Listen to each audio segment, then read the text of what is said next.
Bueno, hola, buenas tardes. Comenzamos la segunda jornada de Narrativas de Realidad y vamos a empezar con la mesa de literatura y viajes. ¿Mesa? ¿Qué mesa? La mesa que hemos quitado. Y digamos que queríamos hacer una especie de confrontación, un Martín Caparrós versus Jorge Carrión, y a partir de determinados ítems, aunque ellos, bueno, pueden tomarse con libertad estos puntos o directamente simplemente como un punto de apoyo sobre el que pasar a discutir. El primero de ellos es, digamos, ¿es lícito definir a la literatura de viajes como un género literario? Empiezo yo. Y luego... Puedes seguir, Y por mí, luego- en lo que a mí concierne, sigue y aclarando- avisa cuando hayas aclarando que he terminado. estado un mes preparando este acto.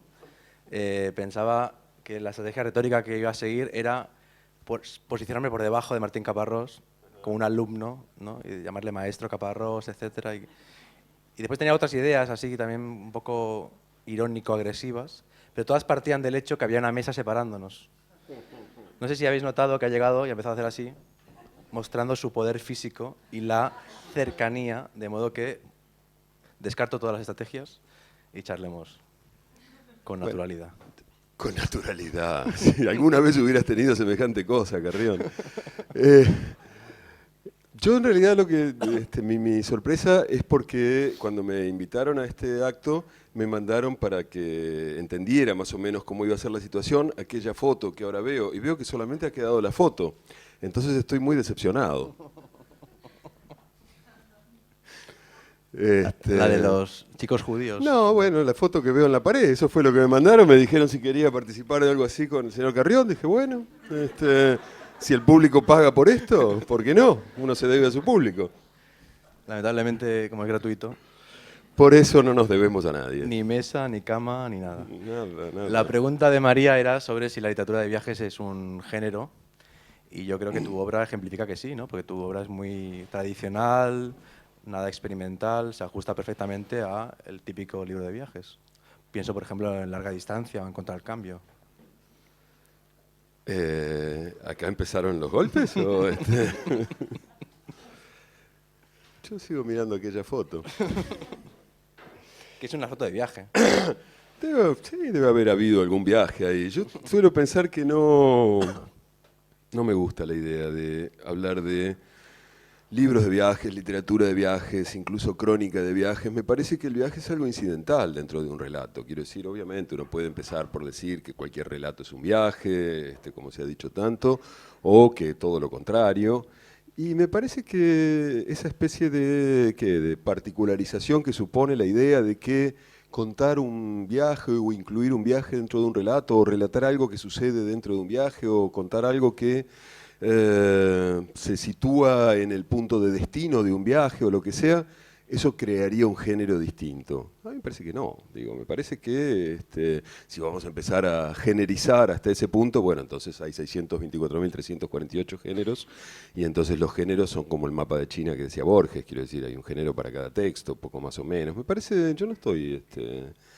No, nunca me gustó la idea. Es más, hasta me ofendo un poco cuando me dicen alguna vez que hago literatura de viajes o crónica de viajes. Así que si quieres ofenderme... Yo lo he dicho en varios artículos sobre tu obra. Por eso estamos aquí.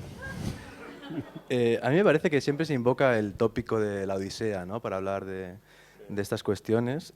Seguramente la Odisea, que evidentemente no era leída, era escuchada, o la Ilíada, era recibida por las personas de la época como un relato de no ficción, como una especie de crónica aproximada, ¿no? Pocas veces se habla para discutir sobre el tema del viaje y del género de la literatura de viajes, si existe o no existe. En cambio, del otro gran libro de la antigüedad, que es la Biblia, y particularmente del Nuevo Testamento, que es una crónica de viaje. O sea, Jesús se pasa todo el rato viajando de un lado para otro. Nadie diría que eso es literatura de viajes, y es claramente literatura de viajes, y es el ejemplo que invalida cualquier posibilidad de clasificación o taxonomía. Cuando dijiste Biblia yo pensé que ibas a referirte más bien al antiguo, porque la historia del pueblo judío es básicamente un viaje, quiero decir, toda la salida del Éxodo, la salida de Egipto, la travesía del desierto y la búsqueda más incesante de esa tierra prometida que siempre está un poco más lejos, etcétera, etcétera. Digo, como todo puede ser leído en clave de viaje, truco que todos hemos hecho alguna vez, decir, miren cómo tal cosa es un viaje, tal otra también, etcétera, etcétera. Entonces me parece que, insisto, eso se invalida como clasificación en la medida en que se puede aplicar a demasiadas cosas. Pero si nos vamos a poner clásicos, me parece que no hay más clásico en el sentido de la crónica que Herodoto. Y hay como una idea de viaje, pero que es un viaje fingido en la mayor parte de los casos. Herodoto no conocía la mayor parte de los lugares de los que contaba historias, cuyas costumbres reseñaba. Había estado en Egipto con suerte, pero después lo que había más allá de las costas de Asia Menor no había llegado nunca, y sin embargo lo contó con bastante detalle. Digo, entonces podría estar de acuerdo en cierto punto para hablar de una literatura de viaje siempre y cuando nadie vaya a ninguna parte. Estoy de acuerdo en el ejemplo de Herodoto, no así en el del Antiguo Testamento, porque si hay algo que sí que está en la literatura de viajes, una de las poquitas cosas que podemos ponernos de acuerdo es que es un viaje individual. Y esto es una migración o un éxodo colectivo, de modo que creo que te has equivocado por ahí. Pero, por retomar un poquito el tema de... Si llegara a aceptar tu premisa de que es un viaje individual, no voy a ir contigo a ninguna parte. Pensaba que ahí sí que irías conmigo. No, ya está, ya volví, pero... o iría contigo para garantizarme entonces que no lo vas a contar en la medida en que ya no sería un viaje individual. En cualquier caso, Herodoto sí que tienes toda la razón. Y eso me lleva a un libro que es Viajes con Herodoto. ¿Lo has leído? Lo empecé a leer, la verdad que no me...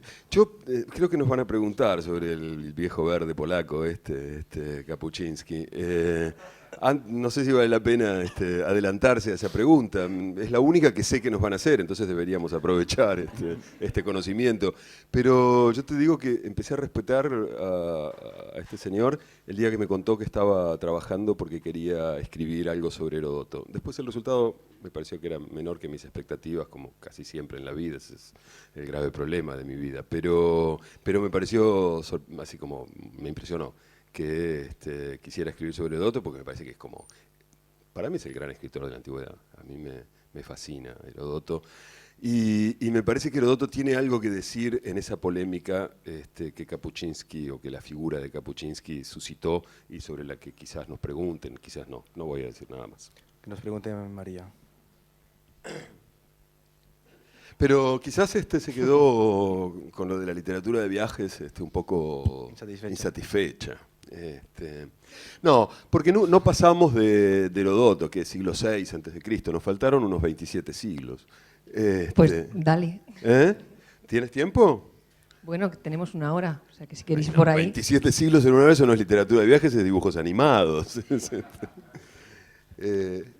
tuvieras que elegir tres autores, tres obras, tres autores, tres viajeros, que tú creas que realmente han hecho algo interesante en la historia de ese no género que es la literatura de viajes. ¿Quiénes serían? No sé. No, sin duda. Herodoto sin duda. No, desde Herodoto hasta ahora. Desde después. Y tú no cuentas. No, porque yo nunca hice literatura de eres viaje. Capaz. Sí, pero no de hacer literatura de viaje. Soy capaz de citarme, pero no de hacer literatura de viaje. No sé, el primer nombre que se me cruzó, pero no estoy de acuerdo, es Stern. Los viajes de Stern a Italia, sobre todo el viaje sentimental, que me parece que es como un principio de ese viaje romántico, de recuperación de un pasado que nunca existió y de búsqueda del exotismo en lo cercano, no ese exotismo del siglo XIX que iba cada vez más lejos a buscarse, ¿no? Pero el viaje sentimental de Stern me parece haber dicho uno y yo después sigo. Yo creo que sería quizá un complemento perfecto. Stern, en el viaje sentimental, dice que no le gusta viajar, y eso es interesante también. Poco después, Xavier de Mestre, y lo pronuncio mal, me perdonarás, publica Viaje alrededor de la habitación, ¿no? de mi habitación, que me parece un libro perfectamente complementario del de Stern, en cierta desmitificación del viaje, digamos, de Lord Byron, ¿no? De ir hasta Grecia, luchar en la revolución y morirte ahogado nadando, ¿no? O sea, el caso extremo es no salgo de mi habitación y construir un relato interesantísimo sin salir de ese micro ámbito. Estaba pensando en un gran relato de viajes que es no sé, me acordé cuando hablabas de Lord Byron, Búscase Roma en Roma o Peregrino. y a Roma en Roma misma no la hayas. Quiero decir, no se puede ir a un lugar y pensar que es en ese lugar donde vas a encontrar ese lugar. Buscas a Roma. Nouveau venu qui cherche Rome en Rome. Retomando tú. Que Martín Caparrós sabe idiomas. Yo sé idiomas y Carrión no sabe. Yo sabía que él iba a utilizar esa ventaja. Nouveau venu qui cherche Rome en Rome, Rome en Rome même tu ne trouves. Es buenísimo porque Quevedo se lo copió a este señor, no me acuerdo el nombre, a un francés, que había escrito exactamente lo mismo. Nouveau venu qui cherche Rome en Rome, et Rome en Rome même tu ne trouves. Y es, buscas a Roma en Roma, peregrino. No, mi edición de cátedra de las poesías de Quevedo dice exactamente cómo se llamaba ese señor y me olvidé. No sé. Bueno, después del siglo XVIII-XIX, ¿cuál autor del cambio de siglo al XX te parece? No sé, di tú y yo. A mí Sarmiento me parece muy importante, realmente. Sí, y en lengua española particularmente, un cronista excepcional sí. y un viajero excepcional para lo que era el panorama latinoamericano de su época. Sí, es cierto. Me gustan de Sarmiento varias cosas de los viajes de Sarmiento. Para empezar, su prejuicio. Digo, hay pocos viajeros tan descaradamente prejuiciosos como Domingo Faustino Sarmiento. Buena parte de sus textos, los textos, por ejemplo, sobre España y demás, etcétera, están solo destinados a demostrar que los españoles son unos bárbaros irredentos, parientes pobres de los bereberes, que no se le ocurría nada peor. Si hubiera podido, seguramente habría dicho algo peor, pero no se le ocurrió. Y esa idea, eso de escribir desde el prejuicio, me atrae particularmente. Y me atrae también mucho la coda a los viajes de Sarmiento. Sarmiento, ustedes saben que se fue a viajar por Europa, años 47, 48, 49 más o menos, porque estaba exiliado en Chile, era amigo de Montt, que en ese momento era ministro de Educación y después fue presidente y terminó siendo Puerto. Y trabajaba para Montt y Montt no lo soportaba más. Entonces lo mandó a Europa con una misión de averiguar no sé qué cosas sobre el estado de la educación en el mundo, pero solo porque le armaba tanto quilombo que ya estaba harto. Y entonces Sarmiento llevaba una libreta donde anotaba sus gastos. Y era muy meticuloso. Y hay dos tipos de anotaciones que y digo, leer esa libreta es como el otro relato del viaje, como el relato obsceno del viaje, el relato que no se muestra de ese viaje. Y hay dos tipos de anotaciones que me gustan particularmente. Una son las 6 botellas de Bordeaux, de vino de Burdeos, que se compró cuando desembarcó en Le Havre. El tipo debía haber pasado la vida escuchando decir que en Francia el vino de Burdeos. Entonces lo primero que hizo cuando desembarcó fue comprarse 6 botellas para tomárselas en serio. Y me parecía una especie de gran momento del pariente pobre, ¿no? Y la otra es que cada tanto, con cierta regularidad, anota orgia.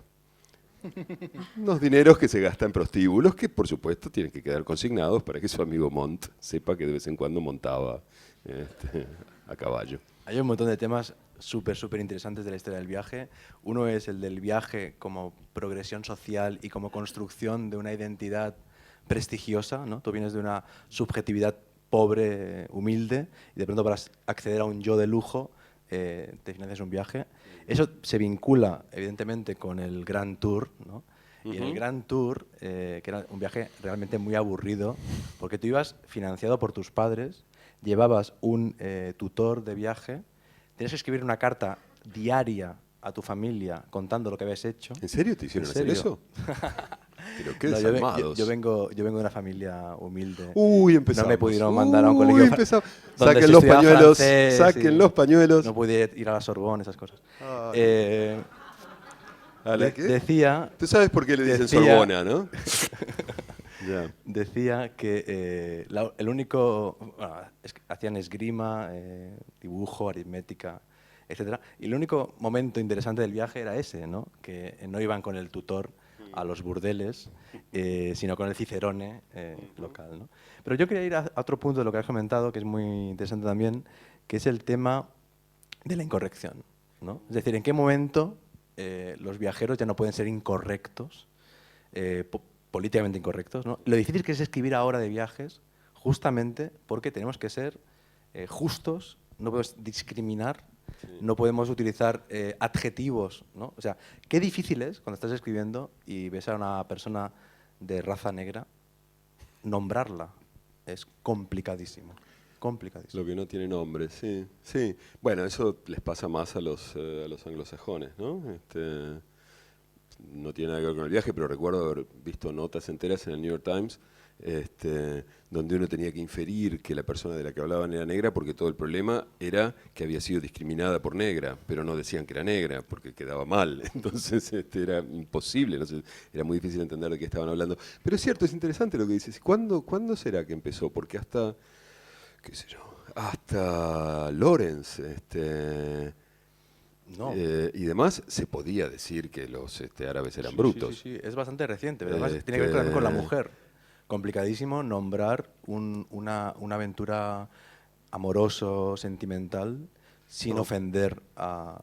No, pero me parece que la primera ofensa no es de género, sino de raza, ¿no? El asunto sería ver cuándo, ¿qué serán? Los 60 que empezó esta especie de corrección, de obligación de pensar que somos todos exactamente iguales y de relativismo cultural por el cual se supone que es igualmente meritorio, no sé, entender una ecuación de Einstein que tirar una piedra para arriba y que te caiga en el medio de la cabeza. La verdad es que está claro que todavía no somos todos iguales porque tú fuiste a colegios franceses. Nunca fui a un colegio francés, fui a un colegio del Estado. ¿Tú tenías Estado? ¿Has estado? ¿Has estado en el colegio?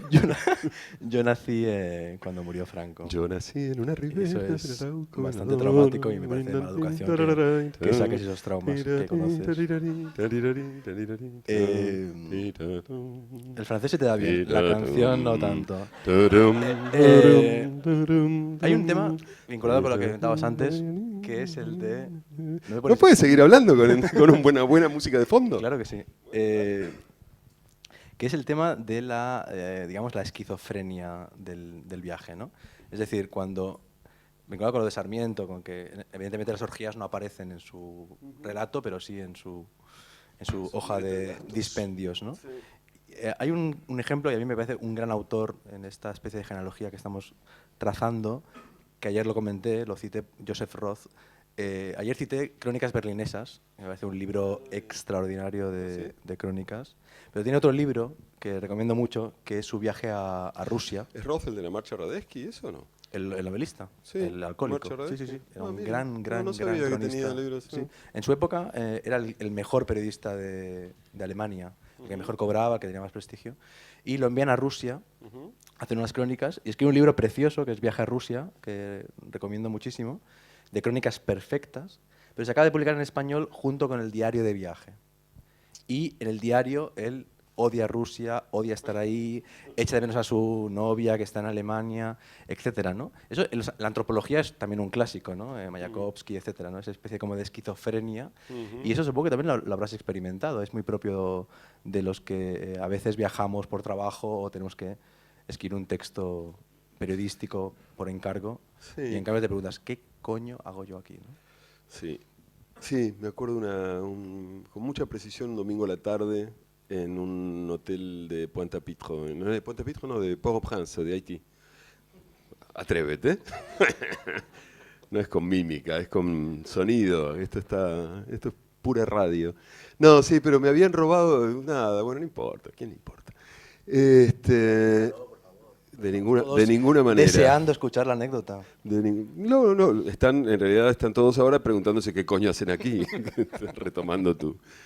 No, pero me parece que frente a eso, frente a esa especie de voluntad, digamos, de disociación entre qué coño estoy haciendo aquí por un lado y tengo que contar cosas, yo tengo como dos, en mi trabajo, por lo menos dos como barreras para eso, digamos. Por un lado, yo creo que un cronista o un escritor que está en lugares aparentemente interesantes o aparentemente atractivos por alguna razón, por cierto exotismo, por cierta apetencia o por lo que sea, debe ser un poco autodeprecatorio, ¿no?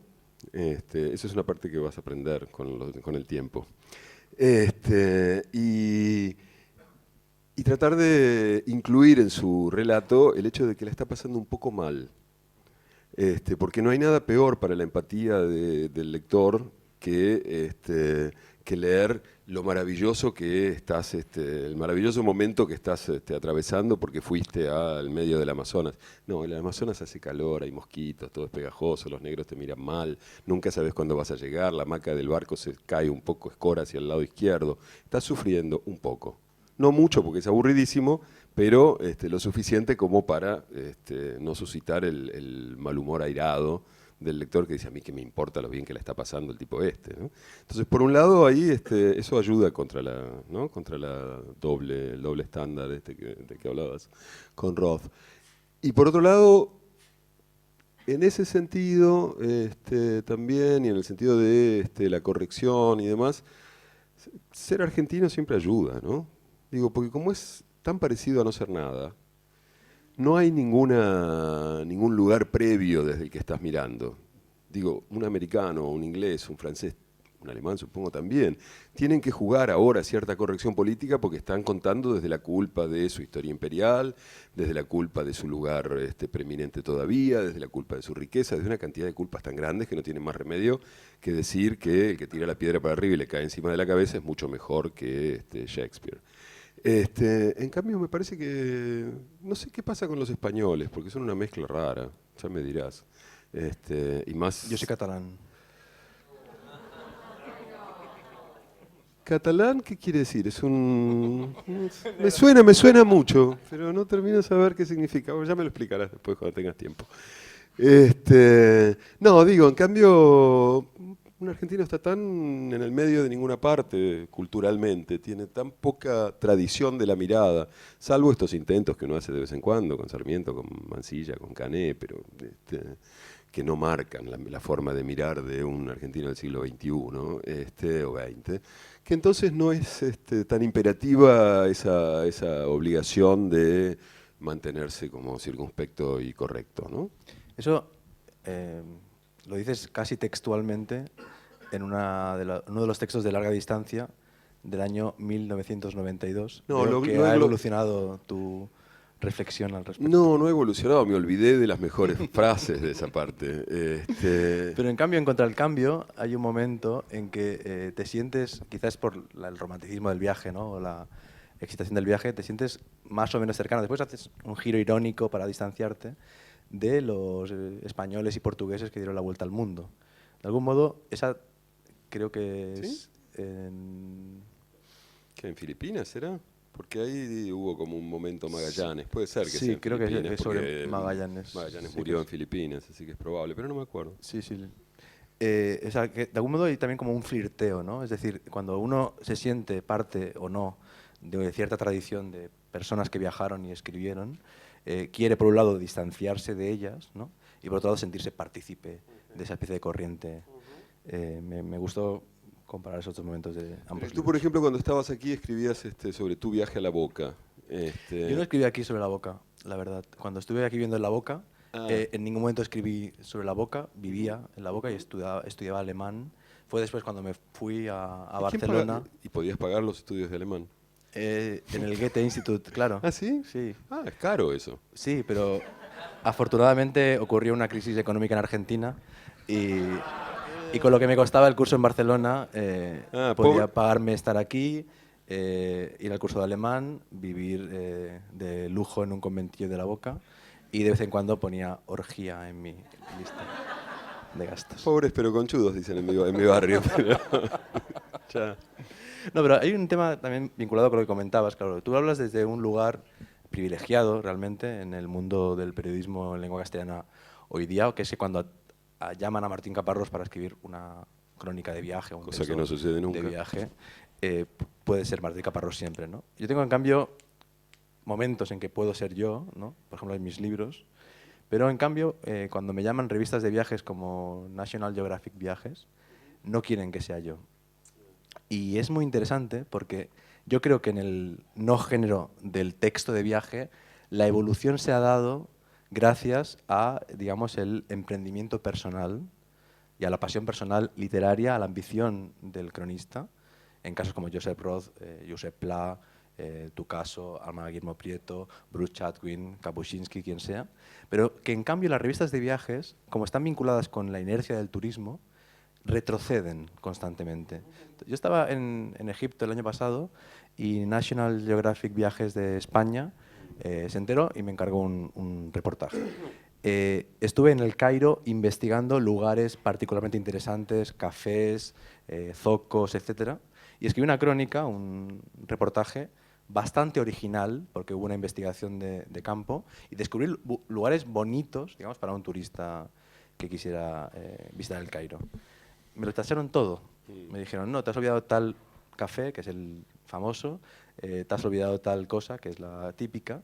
Y si tú comparas un reportaje de Egipto de los años 40, 50, es muy parecido a un reportaje. Y la portada de National Geographic de ese mes fue una foto de la pirámide con el jinete en el camello, que son los jinetes en el camello que están para los turistas, no es un tuareg que vive ahí a lo de las pirámides. Y lo gracioso que descubrí ahí, ya sé que ustedes lo sabrán porque es sabido, es que desde las pirámides de Egipto se ve el Cairo, se ven los edificios del Cairo, se ve el humo y se oyen las mezquitas. ¿Qué pasa? Que en las fotos del reportaje turístico siempre se toma el camello, la duna, que es una foto trucada, ¿no? Y que reproduce paras ese con tópico. los edificios detrás, la calle esa detrás, y ves para allá, ¿no? Sí. Claro, pero es el único ángulo, ¿no? ¿Y por qué será eso? Que hay un divorcio total entre el discurso de los medios de comunicación que... O sea, ¿por qué las revistas de viajes se... Bueno, si están plegan a ese dirigidas tipo de- al turismo, me parece que porque el turismo es un ejercicio de, ¿qué? Como de chequeo, ¿no? Es como lo que hacen los chicos que les gusta que les cuenten siempre el mismo cuento. ¿Viste? A los chicos no les gusta que les cambien el cuento. Quiero ese, quiero ese. Siempre te piden el mismo. Y el turismo me parece que es una manera de escuchar el mismo cuento desde más cerca. Lo que quiere en general la buena parte de los turistas. Yo detesto esa idea de que hay turistas por un lado y viajeros por otro. Me parece una tilinguería. Pero me parece que buena parte de los turistas lo que quieren es incluirse en la postal. Es que la postal esté toda perfectamente organizada, solo que con él adentro. Es un trabajo de Photoshop el turismo. Se podría hacer con mucha más facilidad simplemente copy-pasteando una silueta y pegándola ahí, ¿no?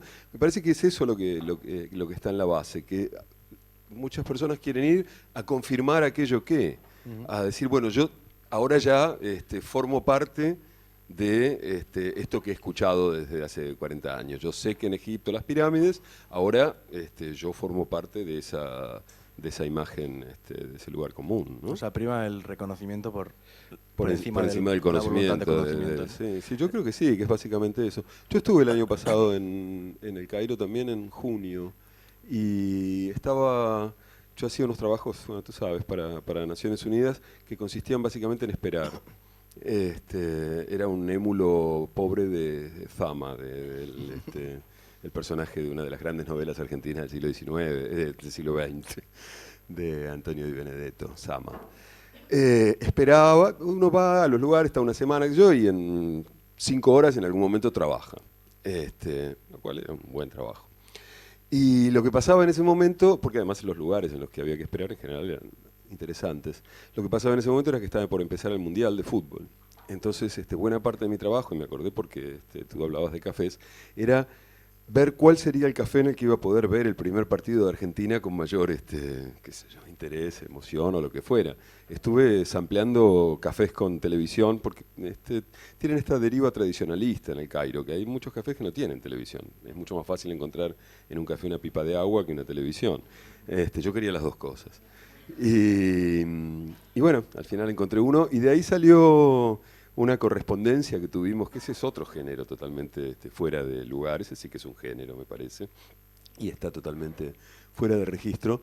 Una correspondencia que tuvimos con Villoro, que publicábamos en un blog, en un par de revistas, una mexicana y otra colombiana, en que cada uno escribía un día una carta sobre lo que estaba viendo del Mundial y el otro día el otro le contestaba y así sucesivamente. Y era raro porque, bueno, como él dijo, era un sedentario contra un nómade, él estaba todo el tiempo en su casa, en México, y por supuesto viajaba mucho más que yo, que en medio del Mundial recorrí la mitad de África y no sé qué otros lugares, y terminé con malaria odiando el triunfo español en Madrid. Lo que apuntas es el tema de la... ¿Le pasamos el...? María, ¿está bien? ¿Estás? Estoy, pero la verdad es que como vais llevando vuestro ritmo, o sea, es que las preguntas ya casi que no tienen sentido. O sea, Pues de entonces- ese ritmo, luego le pregunto a Martín por el polaco porque tiene interés, pero salvo eso vais construyendo el Con eso asunto. terminamos, Claro. que no acabamos.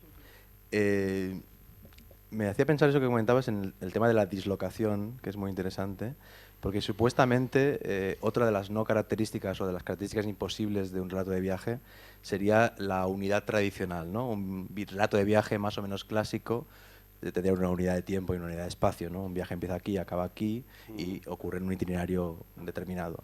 Pero en cambio no es cierto porque evidentemente el viajero siempre recuerda otros viajes, de modo que disloca esa supuesta unidad y la rompe. Pero aparte de eso, me hacías pensar, no sé si conoces la obra de Martin Parr, el fotógrafo. No, a ver. Martin Parr es el fotógrafo inglés que más ha trabajado la cuestión del turismo. Es experto en turismo y en kitsch. Y tiene unas fotos fantásticas. Ah, sí, sí, sí. Y hay una extraordinaria que es en la Torre de Pisa, ¿no? Y se ve la Torre de Pisa al fondo y delante se ve un montón de gente que parece que quiere hacer tai chi, pero no, es gente que está haciendo el gesto de aguantar la torre mientras otros hacen la foto. Entonces, se ven 10 fotógrafos, 10 personas. Es decir, esa distancia irónica, gamberra, combativa, de destrucción de los tópicos del turismo y el conocimiento más allá del reconocimiento con esa, digamos, mirada incisiva del fotógrafo que viaja para fotografiar turistas. Yo me pregunto hasta qué punto el relato de viajes actual no tiene que incorporar eso que un teórico del viaje llamado Chris Rojek ha llamado el post-turista. Es decir, si no hay cada vez más gente que viaja consciente de que todo es una pantomima, un teatro, un parque temático, pero extrae un placer de eso, y hasta qué punto tú no te planteas, yo lo hago, lo intento hacer, cómo incorporar ese tipo de mecanismos críticos a tus propios Sí, trabajos. es lo que te iba a decir cuando tú decías que ese trabajo era como iconoclasta, no sé cuál fue la palabra que utilizaste, además de gamberro. Digo, además, Irónico. ¿Irónico? Sí. ¿Tú dijiste irónico? Sí, sí, sí. ¿En Iconoclasta, serio? me ¿Y por qué estás dijiste eso? editando, ¿Qué querías decir? como hacías con Becerra, ¿sabes? Que le cambiabas las palabras. Ah, ¿y tú también crees que Palermo es un buen jugador? ¿O qué? Dios mío, ¿para qué? Margaritas a los chanchos. Bueno, y nunca dijiste iconoclasta. No. Deberías haberlo dicho, ¿no? Sí, digo que me mejoras. Sí. No paro de aprender contigo, es una maravilla esto. Qué suerte que tienes. Entonces, no, que es una iconoclastia pobre, ¿no? Ya es tan barato, de algún modo, reírse o ser irónico con respecto a los turistas. Forma parte también del tour. En el tour está, uno debe reírse de los turistas. Día 4, tarde, visita a tal lado, reírse de los turistas.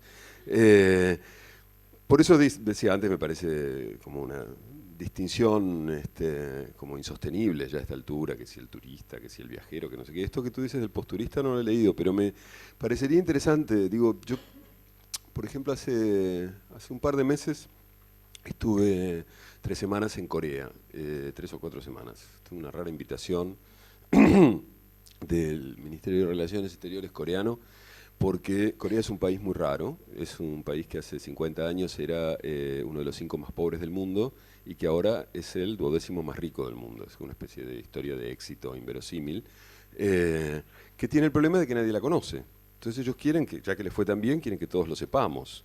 Me hacían acordar cuando estaba ahí ese Perdona, chiste. este comentario, perdón, tiene que ver con el contrato que firmaste con el Ministerio de Corea de difundir Que el éxito no económico. puedo hablar más de 3/4 de hora, por eso estaba mirando el reloj. No puedo hablar más de 3/4 de hora en un lugar público sin cantar las loas del coreanismo triunfante. Yo esperaba que esta charla durara menos, pero tú te has empeñado en empezar a hablar tonterías y entonces ahora tengo que hablar de Corea. ¿Qué remedio? No, me hacían acordar porque es esta cosa de quieren que se sepa, por eso invitan gente. Una vez más, mi sombra negra, cuando estaba allí, lo invitaron también a Juan Villoro por otro programa y nos encontramos y entonces pasábamos los sábados los domingos a la tarde, que era el único día que nos dejaba libre el programa, nos encontrábamos y nos íbamos a comer y decíamos que éramos como, yo le decía que éramos como mucamas del mismo pueblo, que se encontraban en la capital y hablábamos mal de la señora y todo eso, porque era el único rato en que teníamos libre. Pero no, yo decía que los coreanos eran como el argentino ese del chiste, un chiste muy viejo, de un argentino que naufraga en una isla con Claudia Schiffer, lo contaban en esa época, y que entonces, bueno, primero acongojado por el naufragio, rápidamente empieza a maravillarse de su suerte. Claudia Schiffer no está tan maravillada y de hecho durante unos días se lo hace saber, pero al cabo de tiempo X, bueno, se da cuenta de que no hay ninguna otra opción y empieza un cálido, después encendido, finalmente flamígero romance que prospera. Y hasta que el día que el argentino le dice, Claudia, te quería pedir algo, vos no te pondrías el pelo bien tirante para atrás y te lo pintás con un poco de carbón ahí, del fuego, y te haces unos bigotes con el carbón. Y la otra dice, bueno, en fin, ¿qué será esto? ¿Qué vendrá? Claro, sí, por supuesto. Y entonces cuando ella se hace eso y se pinta los bigotes y todo eso, él le pasa la mano por el hombro y le dice, ¿a que no sabes a quién me estoy cogiendo? Y claro, me pareció que eso era Corea en este momento. Son los 12º más ricos del mundo, pero necesitan contarlo para que alguien... eso es también la función de esto, pero yo creo que no iba a eso, ¿no? ¿Por qué empecé con...? Por las fotos, no, por las fotos. Querían que yo hiciera un librito y entonces dije, bueno, pero en este tiempo no puedo hacer un libro, pero sí un libro de fotos, que es algo que... Yo en realidad soy fotógrafo. Eso es algo que Carrión trata de negar todo el tiempo. Y entonces dije, bueno, voy a hacer un libro de fotos. Y buena parte del tiempo me la pasé, después en la edición no está quedando tanto, pero buena parte del tiempo me la pasé sacando fotos a los que sacaban fotos. Todas formas de turismo. Me parecía súper interesante. Y me parecía súper interesante además en la medida en que la foto del turista es como la foto del camello del National Geographic. Se para en el único ángulo en que cree que no va a sacar a otros turistas. El turista niega de por sí la existencia de todos los demás, o sea, niega su condición de espécimen de un género muy amplio y muy cuantioso, ¿no? Necesita por un momento sentir esa unicidad y entonces recorta esa foto para que no haya ningún otro de su especie en la foto.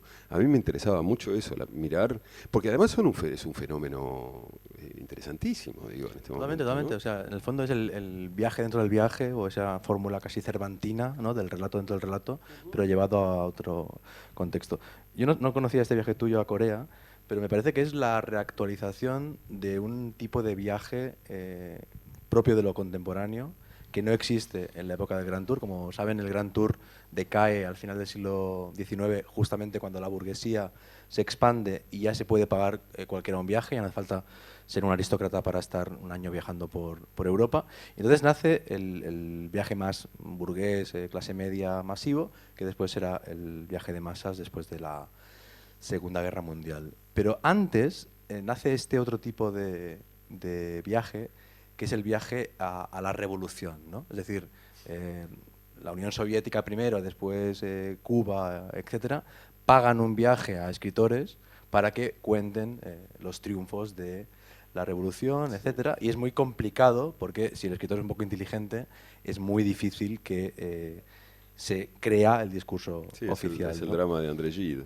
Claro, por ejemplo, pero después hay un texto que me parece fundamental, que es de Susan Sontag, que es cuando ella se niega justamente a contar el viaje, ¿no? Trip to Hanoi, ¿no? El viaje a Hanoi, porque siente que la están manipulando y que no puede narrar eso, porque hay tantas mentiras y ella no conoce la cultura y la lengua que no puede narrarlo. Yo creo que, perdón, no, es que creo que tu viaje pertenecería a la reconversión de esos viajes que acaban en los 60 en clave capitalista. Es decir, ahora una marca de relojes te paga un viaje a Suiza para que en tu diario... Es muy fácil. Ahora fue el aniversario de Chernóbil y Rusia pagó a un montón de periodistas de toda Europa viajes a Rusia con el gancho de Chernóbil, que tiene su tour turístico pero es minoritario, y les enseñó otras partes para promocionar el país, ¿no? De algún modo Corea te estaba comprando casi en el sentido que lo hacían los soviéticos en los años 20, ¿no? Sí, sin ninguna duda, estaba clarísimo. Y de la misma manera que lo hacían los soviéticos en los años 20, es una compra complicada, porque uno tampoco quiere venderse tanto, se quiere vender un poquito. En eso consiste todo el arte. Entonces vendiste tu mirada en vez de tu pluma. Mi mirada. Claro, tú eres fotógrafo sobre todo, ¿Quién va ¿no? a comprar eso? Tú eres todo fotógrafo. Un par de fotos. No, estaba pensando mientras decías todo eso de Susan Sontag, una cosa que estaba leyendo en estos días que son las memorias de Hitchens. Ujú. Al que nadie le explicó esto de que hay que autodeprecarse un poco, y que dejé en la página 100 y pico porque ya estaba aburrido de ver lo maravilloso que era su vida, lo bien que la pasaban y lo inteligentes y bonitos que eran todos.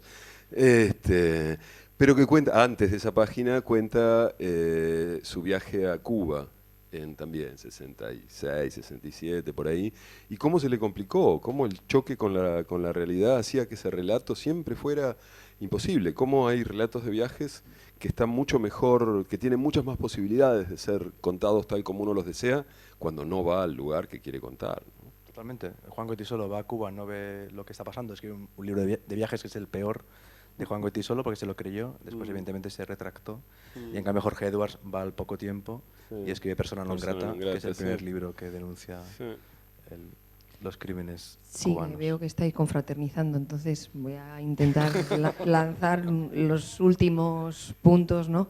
Un poco que, digamos, dierais vuestra opinión sobre la Patagonia de Chadwick y Ébano de Kapuscinski, o bueno, sobre estos O autores. viceversa. Sí, ¿No? ¿Puede ser? perfecto. La verdad es que me parecen dos libros muy buenos, los dos, pero que no son crónica, es decir, que no son no ficción, es decir, que no son puro testimonio, sino que hay un alto grado de fabulación en ambos.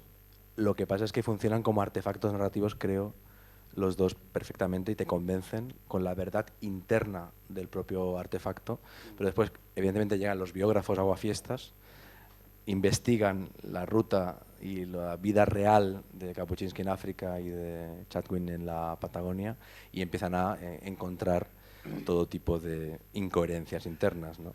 Pero evidentemente por un lado está el problema del revisionismo, que es complicadísimo realmente alcanzar una realidad histórica cuando han pasado 30 años, y por otro lado está el tema de si realmente nos importa que la crónica sea por 100% verdad. Qui se ne frega, diríamos. Sí, claro, no había pensado que los dos libros tienen la característica de haber suscitado su revisión contable, ¿no? Hubo algún notario ahí que decidió ver qué era cierto y qué no, con una especie de encomiable sentido del tedio. A mí... Bueno, Chatwin en realidad a mí no me interesa el mito de la Patagonia, nunca lo pude entender, me es ajeno. Hay 2 o 3 mitos en este país que me son ajenos y todos los demás no los entiendo. Tengo problemas, pero el de la Patagonia claramente es uno de ellos. Y bueno, y no me interesó. Además, me puse un poco nacionalista cuando lo leía y empecé a leer cosas que eran tan inverosímiles y tan bobas, empezando por la historia del dinosaurio en el huevo del museo de no sé dónde y así sucesivamente, que la verdad no me interesó. O sea, me pareció que era una mala invención, no una invención que me fascinara. No así Ébano, que sí, seguramente por desconocimiento. Yo creo que una de las condiciones para leer una crónica y disfrutarla es no tener mucha idea sobre aquello, sobre lo que se lee. Porque si no uno cae en esa posición mezquina de chequear, de comparar, se convierte en un fact-checker de sí mismo, ¿no? Sí, y regatear. Bueno, ¿hasta dónde estoy dispuesto a tolerar que este tipo no haya entendido bien tal cosa? ¿Por qué? Digo, no me parece. Hay algo interesante que es que los libros de viaje, aunque no existan, siempre se escriben para, en principio, al menos tu cultura de origen y en general para cualquier otro país, menos el país que estás narrando, ¿no? Sí. Seguramente cualquier lector indio que leyera tu libro sobre la India piensa exactamente lo mismo que tú sobre Chatwin. Seguramente. Y cualquier lector australiano que lea mi libro también va a pensar lo mismo, ¿no? Ahora, de todas maneras, me chocó cuando dijiste eso de que no era crónica porque no era todo testimonio. No testimonios en el sentido de que tenga una comprobación testimonial, una vivencia auténtica, real, y que no haya pues una fabulación, ¿no?, en ello. Acá vuelvo a lo que decía Herodoto. A mí me gusta mucho el sistema de verosimilización de Herodoto, que consiste en decir me cago en ustedes. Herodoto cada tanto repite que, bueno, yo vi esto o me contaron esto y yo creo que es verdad. Y si ustedes no lo creen, es su problema. Y a mí me parece como una de las mejores formas posibles de verosimilizar un relato, mostrando que no te importa que te crean o no. Bueno, de hecho para Heródoto funcionó durante muchos siglos, contaba unas cosas absolutamente inverosímiles y sin embargo pasaban por relatos de la realidad. En el caso de, qué sé yo, de Kapuscinski o así, ¿a quién le importa que haya llegado 2 días después de que tal cosa haya sucedido si la cuenta de una manera en que uno tiene la sensación de que bueno, eso debería haber sucedido así? Y cuando utilizas ese tipo de relativismo, ¿te lo aplicas a ti mismo? ¿Te estás No, a mí mismo no, porque autojustificando o tú siempre llegas el día que pasan las cosas y si no pasan... yo no siempre las llego narras? 10 días antes, por favor, para poder captar plenamente el contexto, las condiciones en que esto va a suceder, toda la historia que a esto lleva, etcétera, etcétera. No, yo creo que el trabajo consiste en contar algo bien. Que el mérito de llegar ahí media hora antes o media hora después es totalmente transportístico. Digo, es un buen mérito para Hugo Moyano, pero este es acá es una referencia local que no tendría que haber arguido en tu contra. Después preguntas por ahí. No sé si queda poco tiempo y mejor que hagan alguna pregunta, si alguien quiere algo.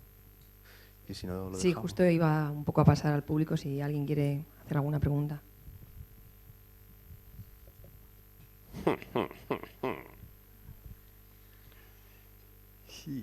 Mira, se fue para allá. Eso sí, que las preguntas sean sintéticas, que no nos tenemos mucho tiempo. Pero había una por ahí. Qué raro que es esto de hablar para gente que está detrás. Hay una cantidad de gente aquí que no he visto nunca. Y que en cambio creen que yo soy una nuca parlante. Una nuca pelada, además. Hola, sí, yo lo que quería preguntar es, iba a preguntar sobre el polaco, pero sobre Konrad, porque hasta ahora nadie habló de viajes que no tuvieran que ver con las poblaciones, digamos, por ejemplo, viajes en el mar, pues, o Verne, o no sé, quería preguntar sobre eso, porque ni ayer mencionaron libros que tuvieran que ver con viajes en el mar, por ejemplo, o viajes por el aire. Bueno, pero estás hablando de ficciones, ¿no? ¿O no? No, en los casos que diste. Claro, Verne y mencioné esto Conrad porque, son ficciones. como recién usted dijo, Caparrós, que qué importa si es verdad, si no es verdad, si estuvo, si no estuvo, o él que nombra... No, yo no dije eso. O él no que dije nombra... eso, no. Él que nombra... Yo mezclo todo. Él que nombra a Chadwin, por ejemplo, y que no le gustó. Digo, son viajes también, y uno cuando lo lee de chico, por ejemplo, Tintín, o sea, uno tiene, claro, el viaje a Rusia, Tintín, el país de los soviets, uno también se lo cree, depende de lo que conoce y lo que no conoce, se cree un montón de cosas. Pero me extrañó que todos los viajes son por tierra, a eso apuntaba la pregunta nada más. Gracias. Yo creo bueno, que no se puede hablar de todo. La gran mayoría de los viajes son por tierra. El de Magallanes, que también hemos mencionado, no fue por tierra. En el caso de Konrad, particularmente, habría como justamente la figura contraria a la de Verne. De hecho, Martín en cierto momento se ha referido a esta dicotomía de forma, digamos, indirecta, que es muy interesante. Yo entre Heródoto, que viajó un poco y fabuló bastante y se documentó muchísimo, y Montaigne, por ejemplo, me interesa mucho más Montaigne, que no se movió, pero que era igual de rica su cosmovisión. Y yo creo que Verne, que como sabes tampoco viajó, pero escribió los mejores relatos de viaje de su época, tendríamos justamente la figura contraria a la de Konrad, y esa complementariedad entre estos dos tipos de escritores me interesa muchísimo. Y lo que dices de Tintín es muy cierto, es decir, casi siempre hablamos de escritores reales, de figuras reales, de viajeros reales, cuando en la segunda mitad del siglo XX los grandes viajeros que explican las metamorfosis reales del viaje y la cultura popular son personajes de cómic, como por ejemplo Tintín, o son entregas de películas. Por ejemplo, no se puede entender el viaje contemporáneo sin las películas de James Bond, que siempre implican un viaje, o sin las entregas de Emmanuel, ¿no? Las películas eróticas que siempre pasan en un lugar distinto del mundo, ¿no? Para mí el cambio entre la modernidad y la posmodernidad sería el paso de Tintín a Wall-E. No sé si llegaron aquí ¿Dónde aquellos está libros, Wall-E? ¿Dónde está Wall-E? ¿No? Es decir, Wall-E. Acá decimos Wall-E, no te hagas el... Pero ¿cómo que, Acabas de decir que no sabes hablar ningún idioma, ¿qué te venís a...? Acá decimos Wally, por tanto es lo correcto porque es Argentina, por supuesto. ¿Dónde está Wally? Es decir, Tintín como sujeto individual muy característico, como viajero, y Wally como una marabunta de turistas y la masa, ¿no? Donde uno se pierde. Hay una especie de poema en mi libro, mi único libro, el libro que no leyó nadie, la historia, etcétera, etcétera, que es una larga reconstrucción del teatro del siglo de oro, y es como teatro en octosílabos, etcétera, etcétera, y el sonsonete en un momento dado es Iguado, ¿dónde está Guado? Que en realidad es una referencia a Iguali, ¿dónde está Wally? Pero nadie lo notó, por supuesto. No, yo no solo me di cuenta, sino que estoy... ¿Qué te pasa? Estoy releyendo la historia. La historia tiene 1000 páginas, la estoy releyendo y la estoy corrigiendo. Ya te voy a pasar para la próxima edición. Me alegro mucho, será pronto. Yo quería aclarar de todas maneras que no es cierto que la verdad, que yo nunca dije que no importa que sea verdad, que no sea verdad, qué sé yo. Yo digo que hay una verdad del relato que no es la verdad notarial, quiero decir que uno puede enterarse con cierta precisión de lo que pasó anteayer aquí y contarlo sin dejar del todo claro que uno no estaba delante, quiero decir, contarlo de algún modo como un testigo, si da fe de que lo que está contando es cierto. No es necesario decir, bueno, yo no estaba, pero me dijeron que... Digo, hay una verdad del relato para hacer que todo eso se ponga en escena de la forma, no sé, más eficiente narrativamente hablando, que está por encima de la verdad tontamente notarial, fáctica, de a las 14:45 fulano estaba parado en la esquina de tal. Eso es puro azar. Lo que no es azar es saber contar la historia. Yo, acá. Para Martín, me quedé con la curiosidad. Antes dijiste que 2 mitos argentinos te eran ajenos. Uno era la Patagonia y el otro, ¿cuál sería? ¿Él?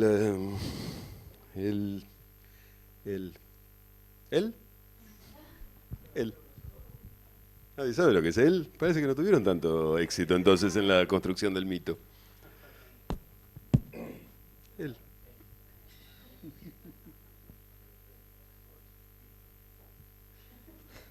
Este fue el breve momento antikirchnerista de la tarde. Nadie se dio cuenta. Pasó inadvertido o quizás me concitó los odios de la concurrencia. Ya veremos. ¿Logrará nuestro héroe salir incólume de esta cueva de ratas en la que lo ha situado el azar? ¿Será que finalmente el joven Carrión conseguirá su propósito por interpósita persona? Ya, no se pierdan el próximo capítulo. Acá, Caparrós, hace un rato nombraste al pasar a Mansilla dentro de la literatura argentina. Al pasar no, me puse de pie, ¿no viste? Quería preguntarte dentro de ese no género al que hacía referencia, ¿a dónde lo ubican a la excursión a los indios ranqueles de Mansilla? Este es un texto fundamental. Fundamental en la historia del pensamiento en lengua española, fundamental en la historia del viaje, modernísimo, con sus cositas y tal, o sea, con sus detalles que uno puede estar más o menos de acuerdo, pero me parece un autor increíble. Es decir, Sarmiento lo he mencionado porque me parece más canónico, pero Mansilla en general y ese libro en particular, de hecho en España no sé si se estudia o no en las facultades de antropología, pero debería ser, porque es increíble, ¿no? Alguien que va a exterminar y que acaba traduciendo, ¿no? Es decir, es la metamorfosis, la caída del caballo de San Pablo, extraordinario. Fíjate si será interesante que Aira sigue currando con eso 150 años después.